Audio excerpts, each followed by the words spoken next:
Thank you, Jenny. And now we'll open up to questions.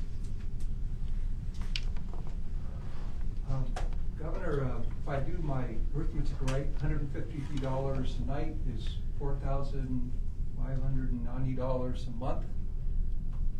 I hope I did my arithmetic right. Could do any better than that. I mean, that sounds like a lot of money. It is a lot of money, and it actually was more during the pandemic, and because of the supply demands versus what the need was. So we understand that. That's why we want to move to more permanent solutions, get them transitioning out of that program as quickly as possible, and get them into the permanent housing they need. Either one of you want to answer further? Thank you, Governor. H-171 does require, excuse me, the Department for Children and Families to renegotiate these rates. As the Governor mentioned, with the supply and demand, it was really hard, if not impossible, to negotiate when the rooms were all full and we needed all of them. They are no longer full. We have a better position to negotiate, and we'll begin those negotiations very soon with the hotel and motel owners. So it may be going down. Yes.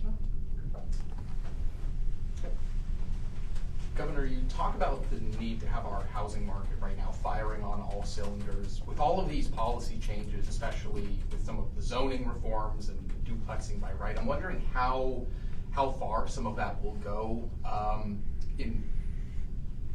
as we haven't really acted on Act 250. You've mentioned, I think it's like 0.3 or 3%, something like that, of the land mass in Vermont has exemptions. So where do you see Act 250 playing into this? Yeah, I mean, that's an ongoing conversation we need to have with the legislature. The modernization of Act 250 is something that we've been working on. I think we've had a bill almost every single session that has not survived in its entirety, if at all. So it's vitally important that we look back and modernize this provision that was put into place over 50 years ago, and it needs to be updated and upgraded. I think most Vermonters understand that, but we haven't been able to get it across the finish line. And to clarify, the 700 or 800 households that have already left the hotels, they are not included in that 1,200 number, or they're not included in this program going forward.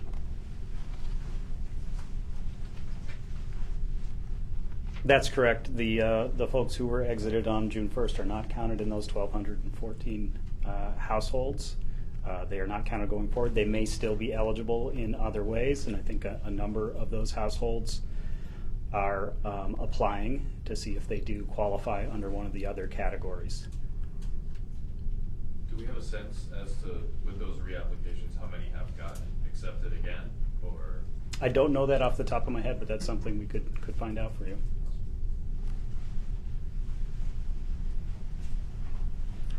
One thing I'm confused about, and maybe someone could clarify, we have the program that's 28 days. We have the program that is 84 days, and yet are you also saying that these programs will be continued indefinitely as long as people participate in the services?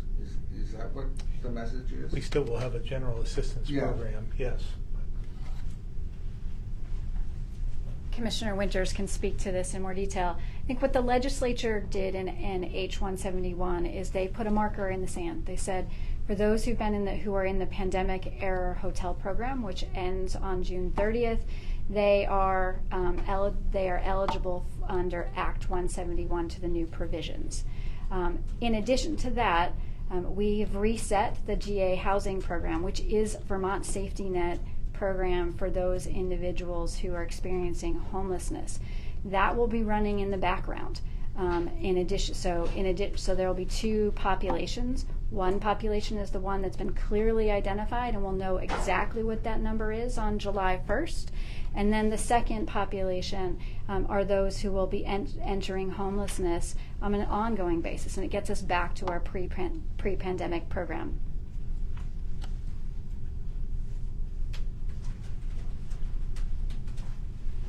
I don't know who would be best to answer this, but believe in H-171 there's also a provision for once the state finds an alternative housing option, they have 48 hours to choose whether or not they want to pick that. Can someone just elaborate on what the downfall of them not taking that is, or would they be out of the program if they don't take that? Would they still be in the program? How would that shake out? They would be not eligible for the program at that point. I'll just say, there are a lot of changes going on, and we've only, learned about the provisions about a week ago, and the governor just barely signed the bill. So there's a lot of detail that we're still trying to work through. So I'm a little reluctant to say anything that causes more confusion or anxiety out there. But it's true, there is that 48-hour rule. We are implementing administrative rules to clarify what it means to engage, what it means to exit people from the program once they've been offered an alternative option. You'll see some more clarity in the administrative rulemaking that'll be coming across soon.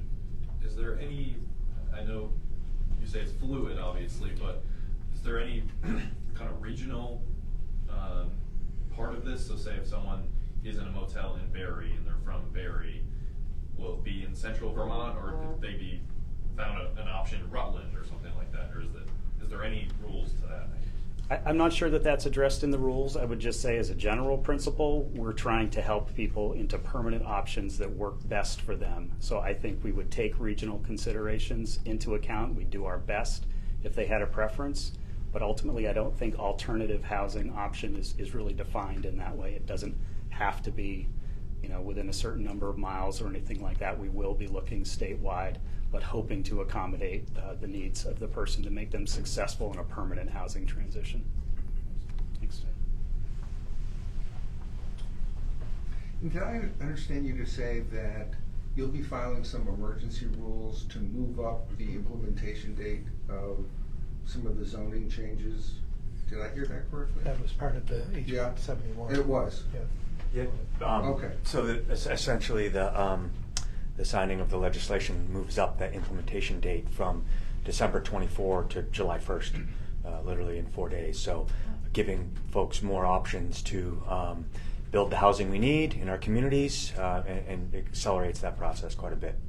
And just to be clear, H-171 had the July date in it Correct. to move it up? Yep. Okay, thanks. Governor, how are you feeling about the bottle bill? I know you've got some time, that you have to act on that shortly. How are you feeling about that bill? Yeah, well, you know my concerns with the bill, but I have another 12 hours or so to figure that out. You'll learn about it. I don't think anybody's going to be surprised, but I'll obviously be making a decision today. And what are those concerns, just for viewers Costs. that might not remember? Well, costs, for one thing. I think that when you look at the bottle program, redemption program, it was well suited and put into place at a time when we needed it. But we've done we've made a lot of improvements over the years, especially with recycling, zero sort recycling in particular. That was mandated by legislative process, put into law that we have to recycle, and we established this zero sort process. And my feeling is we should double down on that. That's the wave of the future. What about the argument that bottles and containers that have a deposit are much more likely to be not only redeemed, but recycled at the same time? So if the goal was to recycle clean products as much as possible for future use, wouldn't the bottle deposit law be the way to go? Well, I think it's just I've used this analogy before. It's like a Rube Goldberg type approach to recycling. I mean, think about all the process, all the steps in the way when you have to recycle and redeem your deposits. And what about those areas that don't have redemption centers? What about the folks? We're talking about housing right now. What, you're living in a single-family dwelling. You're living in an apartment, a one-bedroom facility somewhere, and the redemption center is 2 miles away. What are you supposed to do with all the bottles? I mean, this is the magnitude of the expansion here is dramatic. We're not talking about just some carbonated beverages. We're talking about all kinds of things, and it may be expanded beyond that. So I think it's time for us to decide what we want to do here. Are we serious about recycling? And if we are, then we should double down on the system that we put into place and pass into law. Is part of your thinking concerned with the possible, if this law goes into effect, some of the recycling centers, the single source people, Casella, have said it's going to increase recycling costs because you're diverting some very valuable You're taking all the good stuff out. So what's their incentive? So is that part of your concern, Sure. that it's going to be all, raising costs? It's the cost and the complication of what we're trying to do. And I just think there's a simpler way to do it. But we need to focus on that in order to make it successful. I think it's been highly successful. I see people that, and I've always taken recycling serious, and maybe it's just part of my frugal nature. I just like to get as much as I can out. I don't like to throw things away. So I've seen, other businesses and friends and family members who have really taken it on and really are starting to recycle much more than they put into their regular rubbish at this point. So I think it's working, but I think it could be working better. We need to focus on that. So whether it is the impeachment investigation into the Franklin County sheriffs, we had the Orange County audit that couldn't really happen just historically with sheriffs, and I know some legislators are working things for maybe next session and down the road to kind of maybe have some more oversight on them. And with all this going on, I guess, do you feel that not necessarily an overhaul to how the sheriff's departments works, but do you believe there needs to be some change and kind of just going crazy right now? Well, we did pass that provision, and I signed that into law with some more oversight, and I thought that was a good step forward. But we'll see what they have to offer the next session. Back to the housing discussion, you mentioned negotiations with legislative leaders, and obviously they had implications with the budget. But for you, what was that negotiation like, knowing that if you got a deal done, that your veto probably would get over? Well, it wasn't lost on me that I was working against myself, but at the end of the day, it was the right thing to do because we know we need housing. We have a crisis on our hands, and we need to do everything we can to forward that. And I saw an opportunity for us to get some of the provisions that we've been actively pursuing during the legislative session, but were unsuccessful in doing and accomplishing. Many of those were cut from some of their bills. So I thought it was a good opportunity for us to get more of what we needed, more tools to provide assistance, and for them to get what they needed as well. How do you view your role in Vermont's government now? Obviously, you're frustrated off the top about the veto overrides, and obviously, everyone knows the climate in the state right now. I'm just wondering, how do you view where you are and kind of your decisions? Well, again, I'm trying to oversee and trying to make sure that we aren't exceeding our ability to pay and to keep our economy going and not make it so expensive here that nobody wants to live here. And I think that it's unfortunate some of the things that passed this year. I talked to a lot of folks throughout Vermont, and some have come to me unsolicited and said, "I can't believe what they're doing in Montpelier. Can't you do something about that?" They just assume that the governor has the power to stop anything from happening that is detrimental to the state. And we're so out of balance that that's just not the case right now. So again, we'll see what happens in the next election. Hopefully we'll get some balance. I don't think any one party should have that much power that they can just sidestep the governor. I just think that the governor has a role to play. What are you doing to reach out to more Republican candidates, to get more Republicans? Look, involved? I've said this before. It doesn't have to be Republicans. I just want more legislators with common sense, more centrist moderates that understand how to balance a checkbook.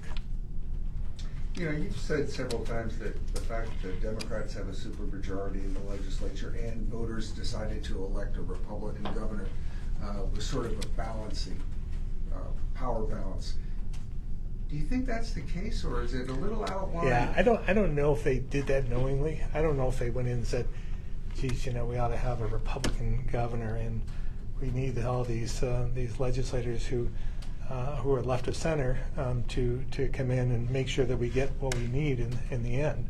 I don't think they did that. I think they know their legislators, or they think they know their legislators, and they think that they're forwarding their ideas and keeping their pocketbooks in mind, you know, when we're voting on different measures. But they also know me, and it's something they've gotten to know me better over the last decade, and so, you know, all I can say is I was elected, I think, with a clear message. We need to grow the economy. We need to make Vermont more affordable and protect the most vulnerable. And for the most part, I think we've done that. Unfortunately, some of the measures that were passed this session take us backwards and unravels some of the good work we've done, especially with taxes and fees. The Supreme Court today struck down affirmative action 6-3. Any thoughts on how Yeah, it might affect Vermont institutions? I just heard that coming into the press briefing. I don't have any clear thoughts on that. I don't know as I was surprised to hear that they did, but it's a long 237-page report, and I think we'll glean a lot from that. I don't know what effect that will have on Vermont or how broad it is either, and we'll all be interested in figuring that out and see if it has any detrimental effects to Vermont. Governor, given the internal problems at the Agency of Digital Services outlined by Auditor Hopper, the leadership transition, and repeat outages, do you think, is it wise per H291 to give the ADS chief the lead role in cybersecurity, not only for the state, but for the private sector as well? Where do I start? I think ADS, this was something we established and made it an agency. ADS is one of the best things we've done as an organization. Probably doesn't get all the headlines or the notoriety unless things go wrong, but I think it's one of the best things we've done. Previous to having an agency oversee all of the new technology, we did this in silos. Every agency and department had their own systems. They weren't connected. They weren't talking with one another, and it was clear that they had no common theme. ADS has done an amazing job in bringing that together, so that, and I would say, if we hadn't had the Agency of Digital Services, we'd be paying a lot more right now, and we'd have a lot more cybersecurity issues as a result, because nobody would be overseeing this. Not one common agency would be overseeing that. And again, my hat's off to the Agency of Digital Services for all they've done and continue to do. And the outages that we've seen of late was a severed fiber optic cable in Washington, D.C., both of them. That's nothing that we have much control over. In terms of leadership, and I want to give Secretary Naylor an opportunity. I may regret this because he's retiring as of tomorrow, I think. So I may regret this, but I want to give him an opportunity to answer as well, because he's a long-time state employee, given well over 30 years to the state, worked in different agencies and departments, and again, when Secretary Quinn decided to step down, he was Deputy Secretary, and we put him in charge, and we knew all along that he was going to be retiring soon. We'd hoped he'd stay on much longer, but he has other things he'd like to do as well. So, Secretary Naylor, do you want to add anything or talk about what you've seen? Because your perspective's a little bit different than most of us, having this broad perspective and seeing this from the ground up long before we had a lot of digital issues, I guess. Thank you, Governor, and thank you for the wonderful comments about the agency digital services. It's been a point of pride to be part of the creation of this agency. And I will say, I was at transportation when this administration came in, and the governor used executive order to create ADS. And the state government at that time was in the technology space, full of haves and have-nots. And there was a lot of agencies and departments that didn't have the same level of technology access that we do today. The audit alone was possible because of the transparency that the Agency of Digital Services has brought to state government. We have worked tirelessly with the administration and then the legislature to put in place cybersecurity protocols, controls, investments. We have a 24/7 security operations center now that was never going to be possible with the silos that the governor mentioned before. Those are all possible because of his commitment and the agency. Where we're at right now, having done things like realized over $35 million in direct savings, having wiped out a $7 million deficit to the IT fund, established a modernization fund for the state of Vermont to continue to move forward modernizing legacy applications like motor vehicles, unemployment insurance, our HR and finance systems are all successes.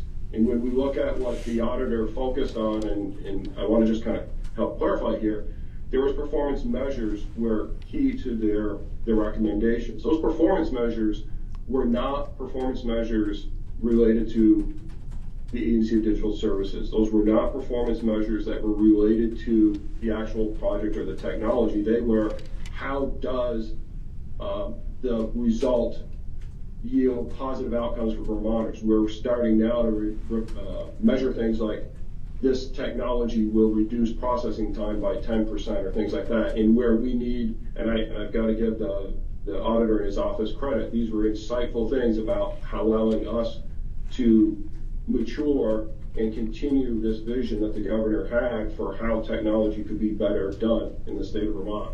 So when you look at all of that as a package, and you look at that, we are fully engaged in as a leader in the state of Vermont now, regardless of public sector or private sector, when it comes to cybersecurity, we feel strongly that the role that we have, which is 2 positions on an 11-person council, that does not have rulemaking, right? This is meant to start open lines of communication, assess where everybody is at, and start to look to identify what needs to happen so that Vermonters' information is protected, or more importantly, their critical services, whether it's water, sewer, electric, hospital, are all protected to a certain standard. And that's why we're excited about doing this, and I feel that the trust that the governor has put in us to accomplish this is well-founded at this time. Thank you, Governor. Well, again, Sean, I just one more question for you, because we were at an award ceremony last week, the week before, honoring some of the long-standing state employees we have, and the talented state employees we have, and it's vast and deep when you think about it. And I remember there was some who had been there for 40 years and were being honored. But and my dad was a state employee as well, worked for the highway department in the early days. But Sean, maybe just where did you start in state government? What agency or department? I started in transportation. I actually started on the engineering side. I started counting cars in 1988, moved up to highway design, and then moved into construction. And then from there, I started to get involved with technology in the middle 90s and have had a tremendous opportunity to help Vermonters from that lens since then. And I just want to clarify, he said counting cars, not cards. Just want to make sure you know that. Thank you. I'm curious, what's the biggest cybersecurity threat that the state of Vermont faces? It's like, I'm going to let Sean answer this, but it's always the weakest link, right? Every single state employee is a link in all of this, and we have, that's the other thing that has grown tremendously. The number of cyber attacks we have on a daily basis is astronomical. And Sean, you could probably tell us off the top of your head, but this has grown in thousands over the last 5-6 years. We suppress in the millions a month at this point, and it fluctuates depending on like geopolitical situations. You know, certain things happening around the world will influence it. It's hard to say one technical thing. What we have focused on through the governor's support is really at education. We have a strong training program to train staff, because often the person that clicks on the wrong link is your weakest link, as the governor pointed out. But we also have invested in strengthening our perimeter to make sure that things like ransomware are not successfully launched in the state. You know, there is no one thing. Every night I wake up worrying about tens of things in the cyberspace, because it is a constantly evolving and accelerating, as you may or may not can imagine. ChatGPT and the acceleration of artificial intelligence is being used just as quickly for the bad actors as we are trying to figure out how to use it to help us keep them off our doorstep. So there is no one thing, but just being cognizant and aware is the first step. I was just trying to get a sense of, are these criminals trying to get ransoms or hack into the state financial system? All the above. Foreign governments? Yeah, I think it's all the above. A mix of everything. All of the above. Yeah. I'm sorry, Governor. No, I think we're saying the same thing. I've listened to you for so long that. He understands very well, and I think it was summed up once for me really well, that when you realize that probably a significant portion, their goal is to undermine democracy, right? And when you think about that, there's ransomware, there's all these vehicles, but that is one of the things they're really trying to do, is to use technology to undermine democracy. So we do not take it lightly here in the state.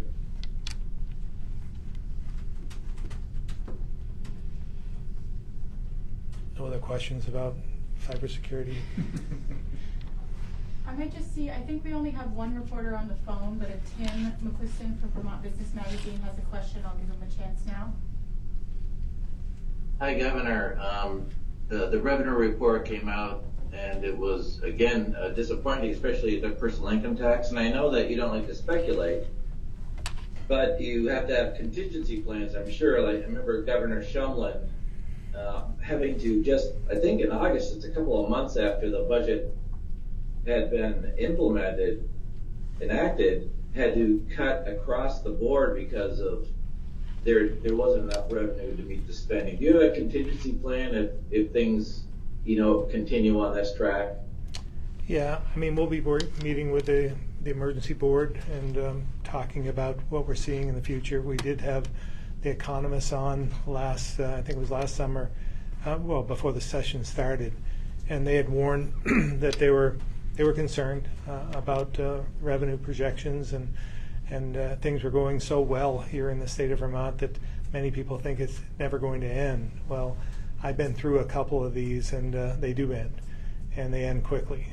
So we will take whatever measures we need to take, but we're hopeful that we'll be able to continue to provide for the services we need. I mean, we'll prioritize in that respect, but I'm still hopeful that we'll continue to do good work, regardless of my opposition to the state budget, for instance, or any of the bills that I vetoed.